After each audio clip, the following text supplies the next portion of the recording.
I'm Jace. I have sex addiction and I work with a bunch of other people who do too. Someone reached out to me and asked if I would share some thoughts and feelings on dating while in recovery for sex addiction, which is a fantastic inquiry and exactly what we are going to be talking about in today's video.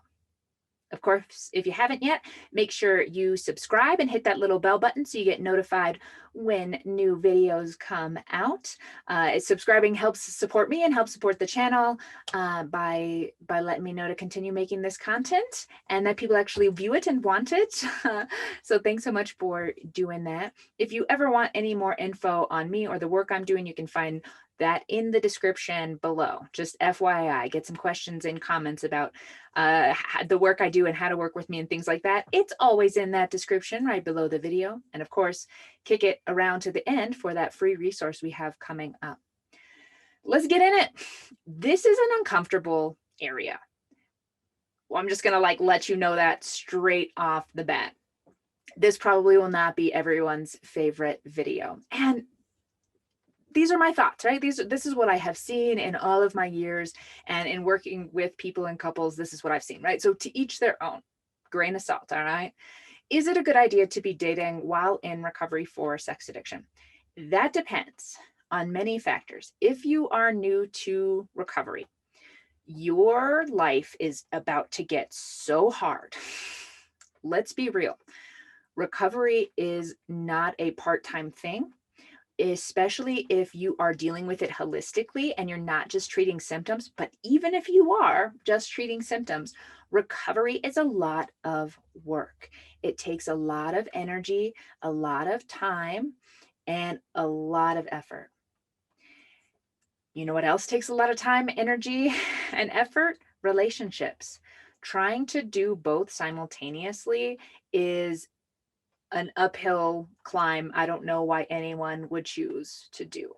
Yes, of course, the idea of having a loving, supportive partner to be there with you while you're going into recovery and things sounds like a nice idea. But if you've ever been in a relationship of any serious sort, you know that they take a lot of work. And you're going to trigger that person and their stuff's going to come up and your stuff's going to come up. And now you're reflecting that to one another and you're trying to deal with your stuff. It's very difficult. I would not recommend it if you can avoid it. Also, nobody likes this, but when we do this type of healing work, especially when we're doing it on a deep level, there is a selfish component to it, a healthy selfish component, because your focus does need to be on you. You're going to be doing that deep exploring on, where is this coming from? Why is this in me? What needs am I trying to fill with this? Of course, we know trauma plays a really big role with addiction. So dealing with that, as well as if you're real about getting sober, there will be a withdrawal component. And if you're like me, I'm not a very nice person. When I was going through withdrawal, it was kind of scary. That I wouldn't want to put that on somebody. So you're just going to make life a lot harder if you are trying to date while you're in recovery, early recovery. Does that remain to be true the whole time? No, absolutely not. That changes as you shift and grow. As you're doing your big work, the work gets smaller and smaller and smaller. And of course, we know play is part of that as well. So early recovery, no, I would avoid dating. Later on in recovery, where you have long-term sobriety and you have a foundation under you and you have abundant time and energy to spare, then sharing that with another person would be lovely. Let's talk about that other person real quick. And this is the really uncomfortable part that nobody wants to talk about. And we have a whole video on it. Someone who is willing to put up with cheating and lying and manipulation and not great communication skills and selfishness and all of the things that come with addiction, if we're honest, is not a healthy person. We sometimes can put this person in a role of a saint. And they, of course, have the most wonderful heart and the best intentions of wanting to stand by us when we are in active addiction or we're in early recovery and we're trying or we're relapsing on all of this stuff. Healthy people do not put up with that kind of behavior. That's just the truth. Now, if you've been married to someone for a really long time and they're already in it and you have vows and agreements and they're going to stick with it, we did a video on this. Then there's work that they can be doing as well for their healing and all of that. But a new person, what new person who doesn't know you from Adam is going to put up with all that stuff? Not a healthy one. So the type of person that will be willing to date you is maybe not someone you're going to want long-term. And let's talk long-term. You're going to grow and shift and change. And if you're doing holistic work, if you're doing the real deep work where you're pulling apart all of the stuff that is not you, which, by the way, addiction is not you, your behaviors that you've been doing over the years are not you, the things that happen to you, the trauma or the abuse, the neglect, whatever it is, that's not you either. When we do the holistic work of healing and growing and thriving, we are different than we were when we began. So somebody who is willing to be with you now probably isn't going to be the type of person you want later on when you have revealed more of your true self, and vice versa.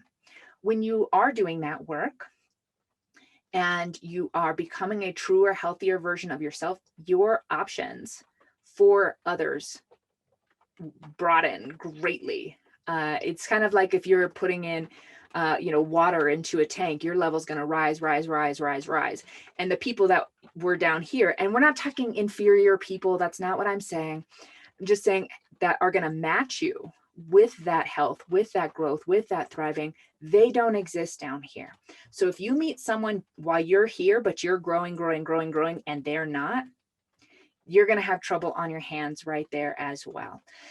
So if you have the option and you're in early recovery, wait to date would be my most direct guidance. And I don't often give super direct guidance that way, but you're already going to have so much to do. You don't have an abundance of time. You don't have an abundance of energy. You don't have an abundance of anything at this point, except a lot of work in front of you. So don't make it harder on yourself. Be selfish. Take that time. Make it about you. Do your healing. Let's be real. Your life has been hard. People think, especially with sex addiction, it's like party, fun. You and I know that is not the truth. It brings out the worst in us. It takes us to the darkest, dankest, grossest parts of humanity if we stay there long enough. It removes our dignity and our self-respect and our love and our connection with worth and others. And that's not a fun life. I'm like so up to here with this idea that sex addiction is fun. If people only knew, if they only knew what that actually looked like. So your life's been hard. Whatever brought this on in early experiences was hard. All of this was hard. So take some time for you.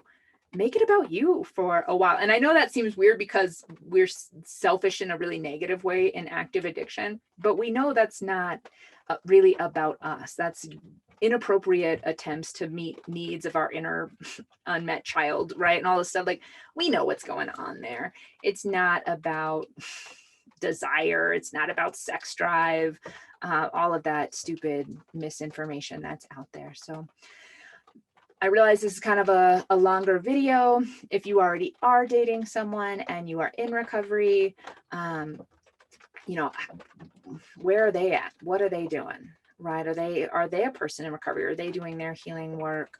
Are you going to rise together? Here's what happens with most couples in recovery. One person is in active addiction. The other person is not in the same way. And the person that is in recovery is healing and growing. And this person the whole time has been like, you're the problem. I'm not the problem. You're the problem. So they don't grow. And the other person does.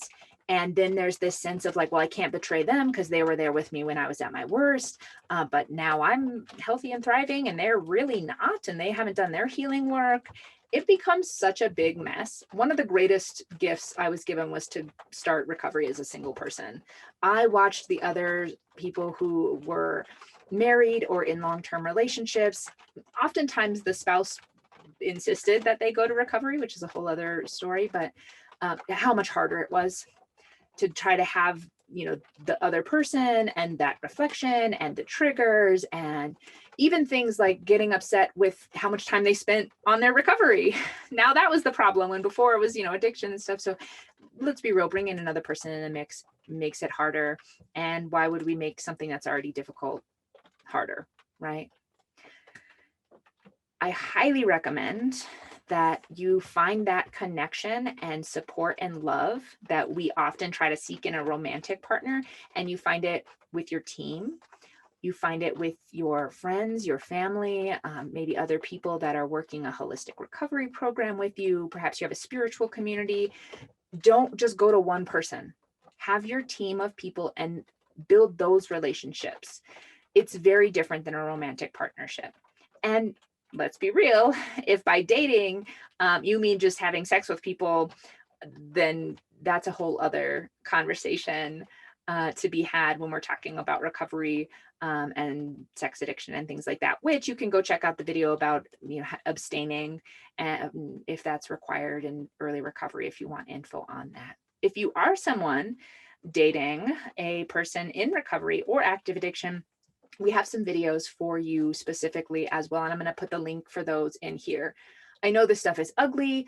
I know we have our best intentions. I know we all have big, beautiful hearts, and we want to care for others. We want to be cared for. We want to be accepted. We want to be seen at our worst and like still loved and desired anyway. We want all of that, and there will be time for it as you grow and heal. All of that energy spent in active addiction, and we know how much energy goes to that, gets shifted and channeled into our healing. And that's amazing. And then we have this unbelievable excess of time and energy later on, which is fantastic to invest in the other areas of our life, like relationships, later down the line. And if you can't not be in a relationship, that is tied into addiction as well. We have a video on the similarities and the sameness of the idea of like sex and love addiction being different things. So we'll put the link for that in there as well. I hope this has been helpful. Main takeaway: if you are in early recovery or you're just starting recovery, wait to date. That's it from me. As always, you can get more at jacedowney.com if you're looking for ways to empower your recovery and thriving. You can also get links for that below. And we got that free resource coming up right at the end of today's video that's going to help you do just that. So remember, when it comes to recovery, you got this.